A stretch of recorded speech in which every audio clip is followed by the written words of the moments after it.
Most reprinted game of the entire match. It was like a symphony of placid beauty. Right on the first move, Bobby Fischer came up with a major surprise to the entire world. He almost always starts the game with moving the pawn in front of his king 2 pawns up with e4. Что он был очень постоянен. Ел манную кашу и яйцо всмятку и чашку кофе, то он продолжал это в течение многих лет. То он из турнира в турнир продолжал это играть. And in this game, everybody's shocked. He started with the English opening by playing c4. Spassky's preparation was out the window. I'm sure he prepared for many things, but not this. Fischer did not play his usual game. He played a different kind of game, a placid, positional, slowly building up game where he deprived Spassky of mobility, pushed him back where his pieces could not do anything. It was just a beautiful game. I don't know what more can be said about it. It's just a model of precision. It was such a beautiful game that when the crowd applauded at the end of the game, Spassky himself stood up and applauded Fischer. On his way back to the hotel, Fischer said, "Did you see what Spassky did?" He said, "That's a sportsman. He's a real sportsman."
Game 21 reached move 40, the move at which the game was adjourned for the two players to go and study it.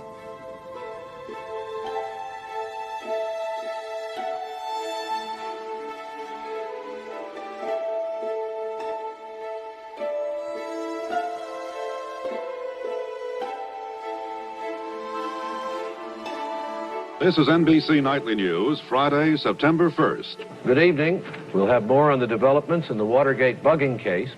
We'll hear George McGovern talking about tightening up his campaign organization, and we'll have a look at the new unemployment figures. And first, Bobby Fischer. Today was the day when Fischer and the Russian champion, Boris Spassky, were to have finished the 21st game of the World Championship, a game they started yesterday. But Spassky, after what must have been an agonizing night spent analyzing his position, didn't even show up to play.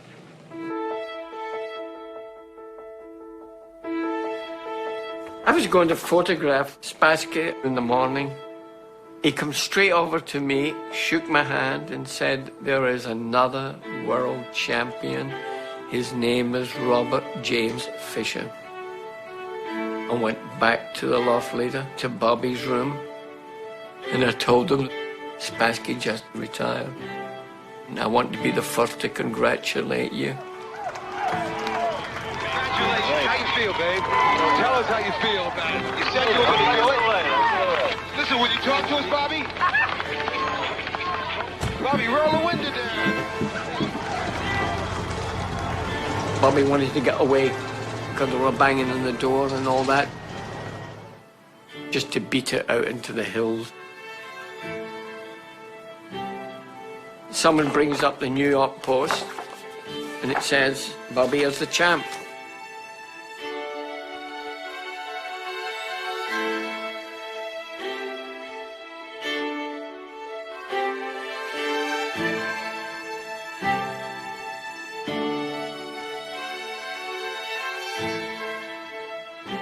His mother had said to him when she saw she couldn't separate him from chess, she said, okay, go play chess. When that's over, you can start your life. You can do something important. NBC News correspondent Dick Schaap was in Iceland today, and here's what Fischer said. How does it feel now? You have the world championship. You're the best in the world at what you've devoted your life to. How does that feel inside? Feels pretty good, yeah. I mean, my goal now is to play a lot more chess. I feel I haven't played enough chess.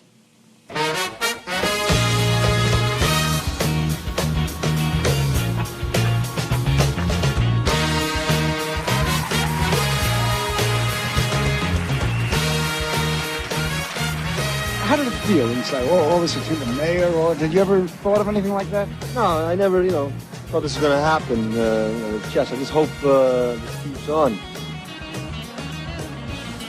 I just had a premonition that something awful was going to happen to him. I didn't know what it would be, but I didn't feel good about it. One of Fischer's problems was that after the match, he was supposedly better known by the population of the world than anyone except for Jesus Christ. And he was a guy who treasured his privacy. He had a problem.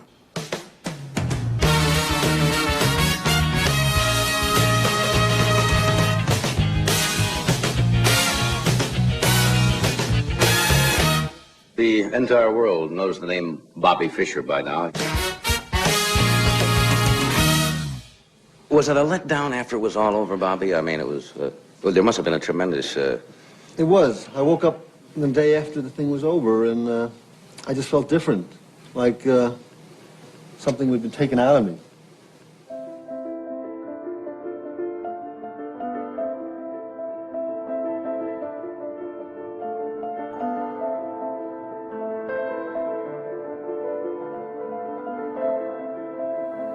He didn't really, after he won, know what he wanted to do with his life.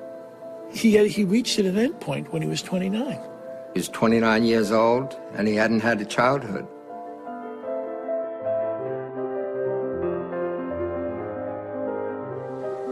Well, is it not true that the chess masters are always young men, and that they don't last? That's been true, generally speaking, but there are exceptions. Steinitz, who was 63 when he was world champion. But you're in a fortunate position, because most of us in life, no matter how successful we think we are, we still have to do what other people want us to do, just to hold jobs. But you don't have to hold a job, or you're on your own. It's a unique position. That's right. You can't say, well, if Fischer won't come, we'll get some other chess genius who's the best in the world. Bobby Fischer, the world champion chess player, has until midnight tonight to decide whether to abide by the international rules of chess or give up his title. If Fischer defaults, the title would go to the challenger, Soviet Grandmaster Anatoly Karpov. He wanted probably to play the kid from Russia, Karpov, and beat him. I mean, it would be an easy task. On the other hand, part of him knew he could lose, and that's death to Bobby. He didn't want to risk that. So what came out was a series of new demands on the rules. First of all, I like to play matches without draws, and they're going to have to increase the prizes if they want me to play. Once I get the title, they want me to play a match for the title. I'm not going to just play for what their minimum prizes are. Accepting all Fischer demands was unacceptable politically for the Soviet Chess Federation. Barring a very unlikely last-minute change of heart by Fischer, Anatoly Karpov becomes the new champion by default. The World Chess Party gave him about 95% of what he wanted. But that was it. He didn't defend his title. непобедимости, и он не смог преодолеть самого себя. I think he was unable to cope with his own invincibility. Снова сесть за шахматную доску, не He got more or less scared to sit down again in front of the board and risk losing. взятую партию. В общем, не But only he who never plays never loses. We all felt disappointed that he'd let chess down, he'd let the American masters down. Yeah, we all felt kind of a betrayal. Others could suffer from a period of creative depression after such debacle. I went out to California on a job, phoned Bobby, picked him up in Pasadena, where he was staying, some cult place he was staying. I've had so many bad experiences. And he would talk about nuclear disarmament, our capabilities, his ICBMs and that, you know. And that would go on for about an hour and a half. Just what is the Worldwide Church of God? Bobby had been involved with the Church of God since 1962. And after he won the championship, the church was providing him with a place. The Worldwide Church of God was a group of people that believed in fundamental principles of the Bible. Some people would probably call us fundamentalists. That will bring on the great tribulation, and that will end in the second coming of Christ, the end of this present civilization. Basically, a sense that there was an impending coming Christ, and we need to prepare for that particular second coming. I told him it's all a bunch of hooey, but that's what he chose to do. I have warned you may be living in the time in which you will see. I went to his apartment in Pasadena. It seemed to me pretty hopeless. He was extremely depressed. We would get into these long discussions about the Bible. Why are we here? What are we doing here? What is life? Power and strength under the beast. That's when he started to go haywire. He felt that he was being influenced by these Russians, and he also was scared of the Mossad, Israeli secret police. This huge spy apparatus, well, it's not just a spy apparatus, they're actually making things He happen. felt that he could be easily spied upon through radioactivity and through other means, fillings. He thought maybe the Russians could send signals there. Phones. Tinfoil over the windows. Media, radioactive. This is paranoia. We tried, as church members, to bring him in to a little more of a normal life. I think he turned against the Worldwide Church of God when one of its prophecies patently did not come to pass. That in the last days, at these times right now in which we're living, perilous times shall come. Fischer felt betrayed. He wrote a pamphlet attacking the church and Armstrong, its leader, saying that nobody should ever control your mind. I was never a member of the Church of God. Absolutely not true. It's a lie. As he denied God, he began to get worse.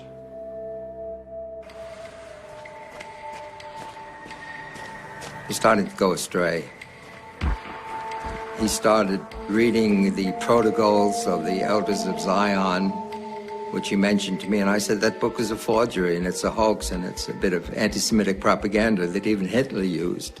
Protocol number 1. What has restrained the wild beast we call men? He got into all these doctrines. What has influenced them heretofore? The Illuminati, all these different people that were going to take over the world. Protocol number 9. Merciless revenge and bitter hatred. From us emanates an all-embracing terror. We began to see less of Bobby because we didn't want to expose our children to the famous uncle who's become fulminating anti-Semite. Hitler said in Mein Kampf that the Jews are not the victims, but they're the victimizers. We could be having dinner and he would suddenly start thinking about the Jews did this and the Jews did that, and in our house it was just unacceptable. They're actually making things happen and causing revolutions and killing people all over the world. We start mixing fish with humans and anything's possible. His mother was Jewish. His real father was Jewish. It's complete madness. The question is, how could a Jewish kid become an anti-Semite? Paranoid psychosis, He had false, fixed ideas of a very widening conspiracy against him. It was as if he were at war with himself. He became a recluse. Fischer watchers refer to it as the wilderness years.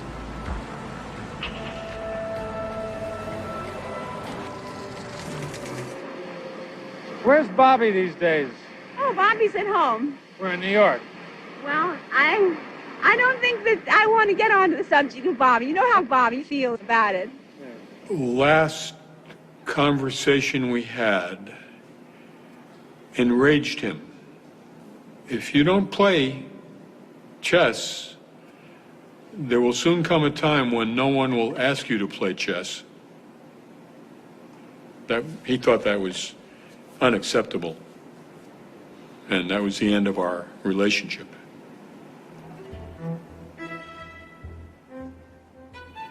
If you look throughout history, there have been a disproportionate number of extremely talented chess players who've also had serious psychological issues. You are putting yourself in a world that is infinite. It's abstract. You are, in essence, reshaping your mind. If you understand that in the first move of a chess game, each player has 20 possible moves.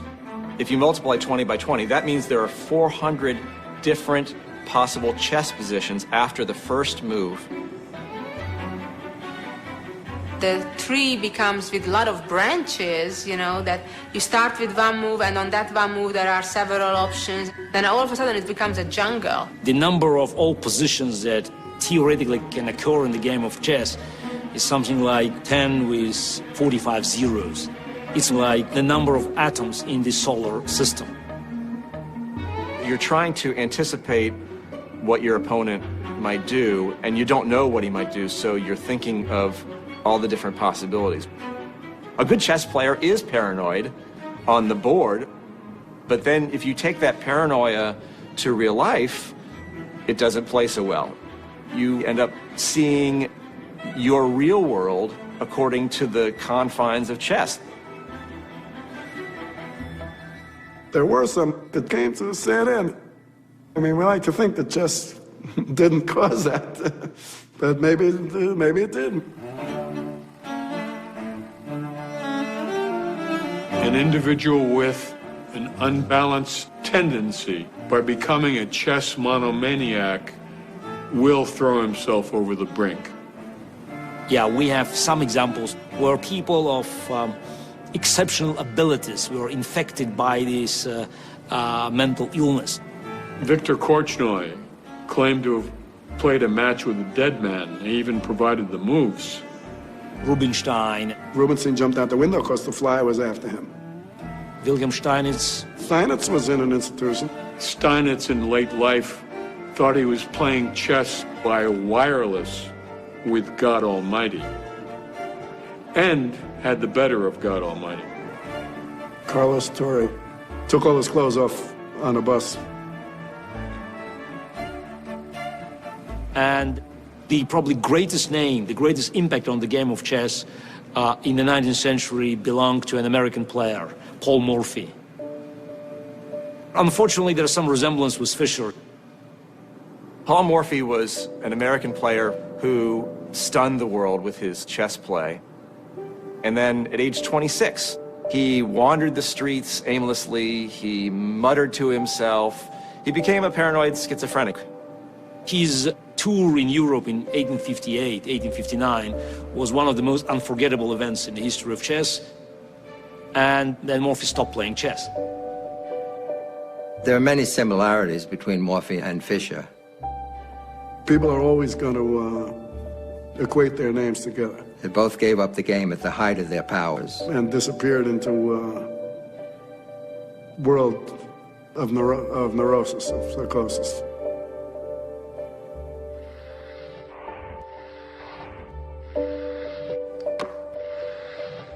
Where did Bobby Fischer go? What happened to Bobby Fischer? We spent countless hours prowling the streets where he's been known to roam, looking for him at chess clubs where he's been known to play, Ultimately, the Now investigation was successful. We found Bobby Fischer. The quest paid off. In 1990, he shows up in Pasadena, little on the heavy side. He's handing me this letter. Mr. Fischer, you are the Mozart of the chess world. I want you to get back into chess. Her name was Zita.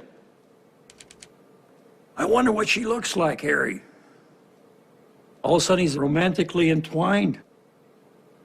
She got him off all of his rationalizations why he couldn't play chess anymore.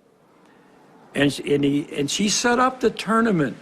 After many false alarms, it was a 19-year-old Hungarian chess player, Zita Reiksani, who brought Fischer back to chess. Do you think he's still as handsome now? What do you think? As a result of their meeting, Zita rushed off to arrange Bobby's comeback. The chess world was shaken today with news that an old legend lives, apparently ready to risk himself in public again. Headlines around the world announced he'd signed a contract to play a rematch with his old Russian rival from Iceland, Boris Spassky. I was in the chess world. Everybody's waiting for him to play for 20 years. I mean, month after month, year after year, there are these stories. He's negotiating this. You know, someone's trying to arrange this for him. He wouldn't play. Finally, he plays. He was playing in Yugoslavia against Spassky. It was trumpeted as a return world championship match. This is a typical question from Mr. Roger Cohen of the New York Times.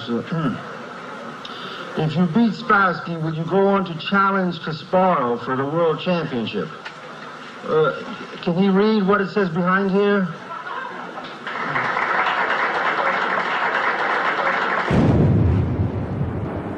The match took place in Yugoslavia during the middle of the Yugoslav war, and by participating, Fischer broke a UN-backed embargo. The U.S. government sent him a letter and said, don't play. If you do, you're going to go to jail.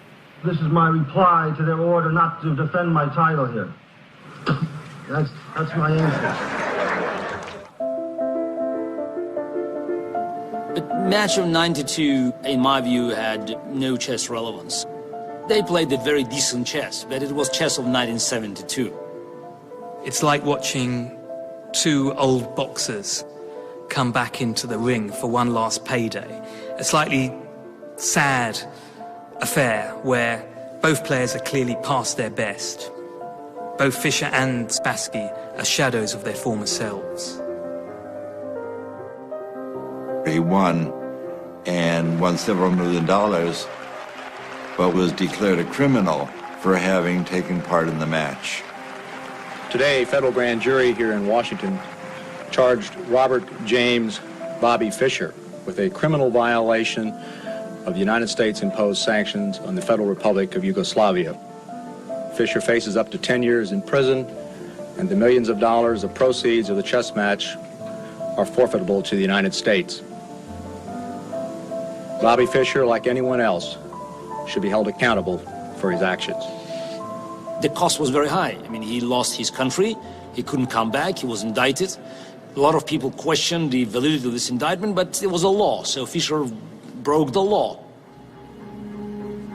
He couldn't come back in the country. They were out to arrest him, so he became an expatriate. They said if I return, I will be arrested, and if I'm convicted, it could be millions of dollars and 10 years in prison for playing chess, which is absurd, you know. I saw him in Yugoslavia, but it was pointless. You know, he was gone. It was no longer a story. I knew Zita. I knew her personally.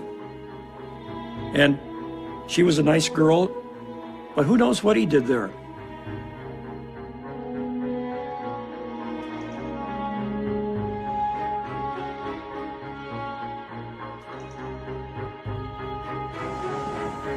Joan had gone to Hungary in 1995 to visit Bobby when he was staying in Budapest.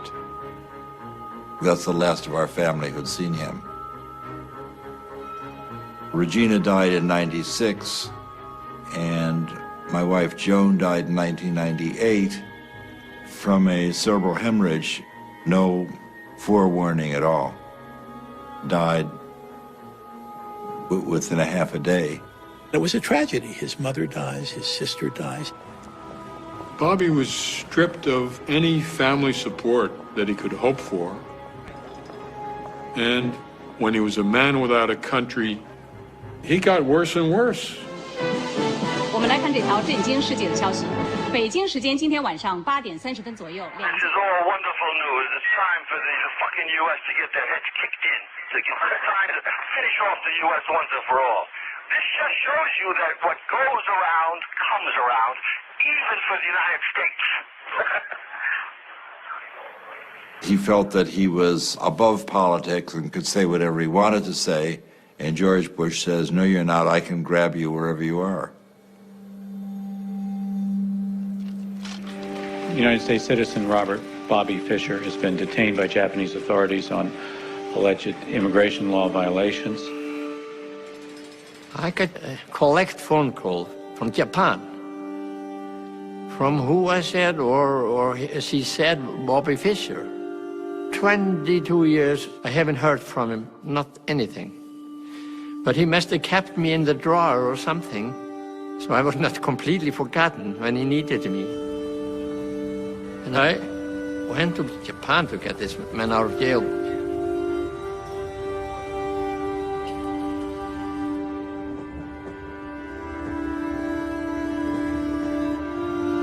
When I saw him there, that was on his birthday. He asked me if I could help him out, you know. I said, I will see what I can do.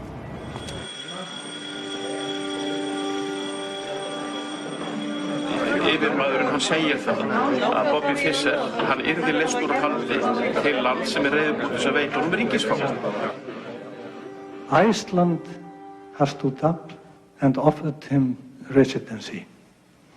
Iceland has stood up and given him passport. At the end, we, this small nation of 300,000 people, intervened and went against the United States and Japan, the two strongest economies in the world, and got him to Iceland.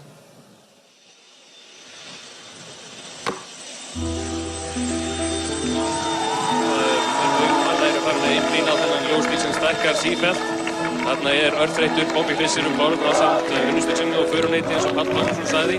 Hann verður flaut. Welcome to Iceland, Mr. Fischer. How does it feel to be home?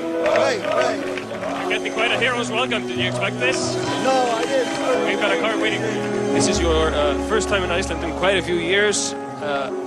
You weren't that thrilled the first time around. Think it will be better this time? That is not true. I never.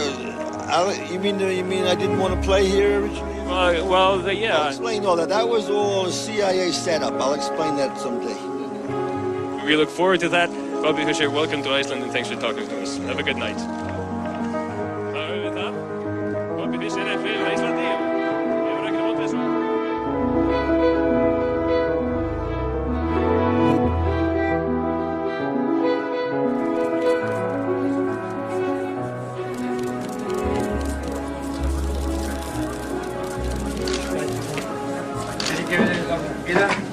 Sorry for keeping you waiting. How does it feel to be a free person? Oh, it feels great. You got a wonderful country, wonderful fresh air, very fine people, excellent food, plenty of room. What's next, Bobby?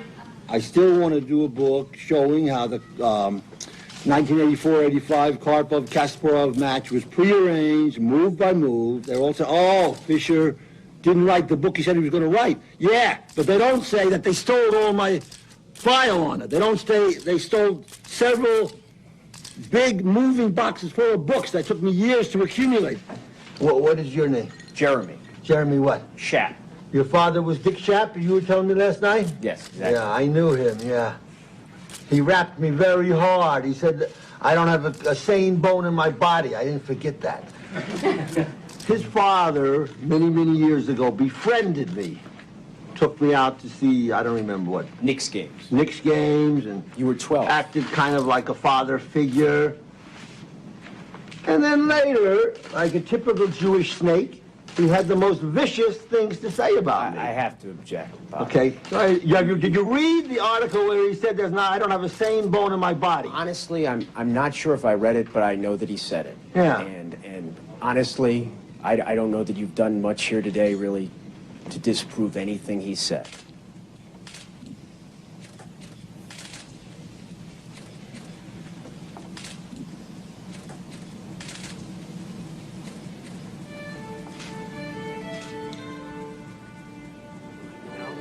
I met Bobby after he came to Iceland. His existence was a very lonely one. He gradually, in Iceland like everywhere else, he alienated people with his behavior. I had one huge safe. We just walked around the pond downtown Reykjavik, and we talked and we had coffee together, and then I met him a few times when I ran into him on restaurants, etc. The U.S. didn't give a damn what their opinions were anymore. Their role was over. Now the bomb belonged to the government. You understand? This is. And they were shocked. They didn't believe it.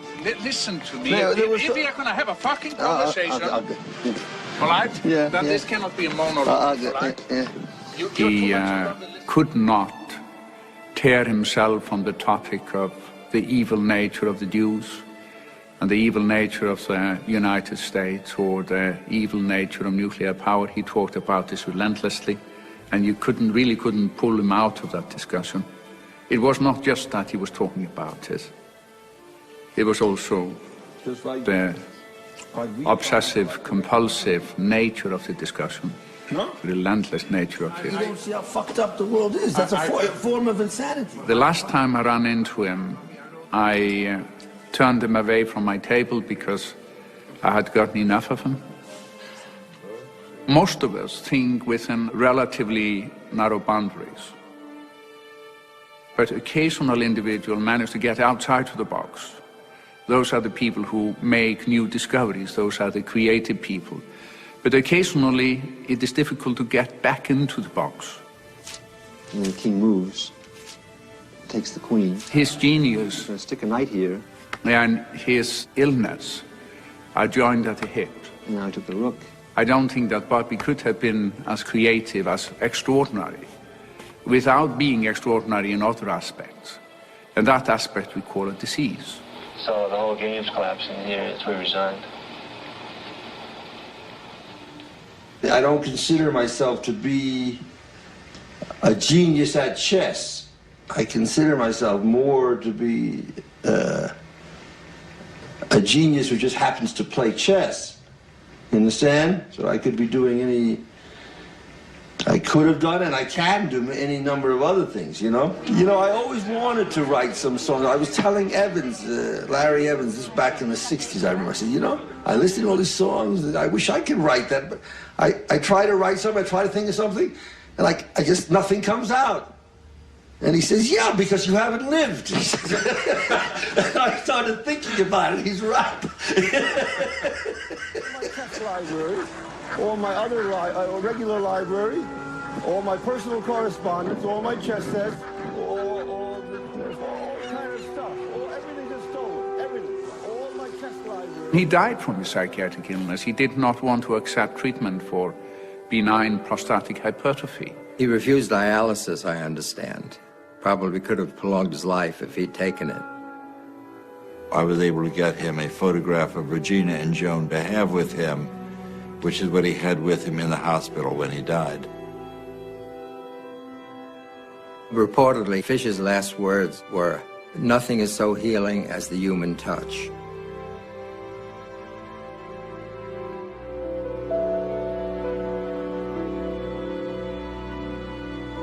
The former world champion of chess, Bobby Fischer, has died. His career reached its height during matches with his nemesis, Boris Spassky, back in 1972. American chess superstar Bobby Fischer has just died. Former world chess champion Bobby Fischer has died. Considered by many as the greatest chess player of all time. Bobby Fischer dead at the age of 64.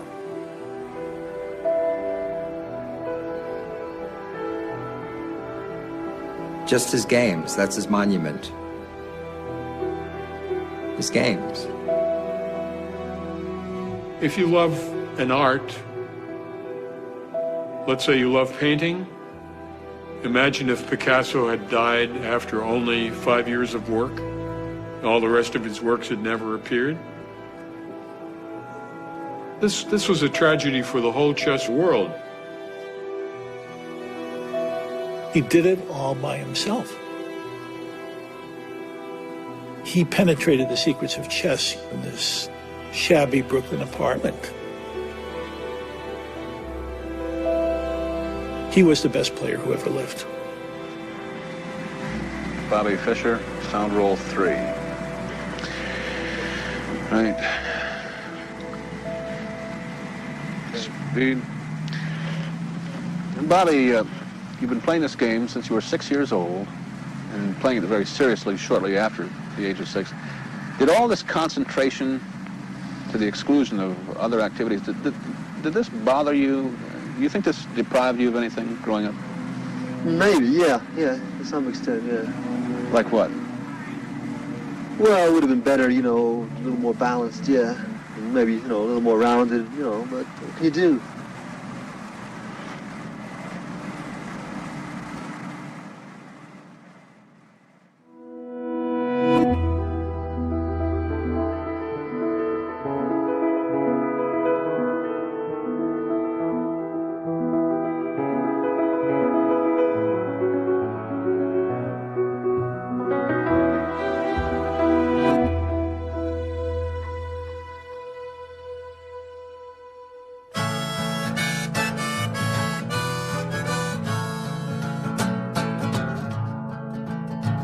In New York City, summer sweat, and the boys are rolling their cigarettes. The girls are singing into their phones, but Bobby Fischer is all alone. The parks are buzzing with the birds and the bees. Friends are hugging in 2s and 3s. Lovers are kissing and exchanging their rings, but Bobby Fischer's playing 18 kings. They're screaming and crying at the YMCA. Bobby, Bobby, why'd you go away? His mother is whispering wide and low. Bobby, Bobby, where did you go?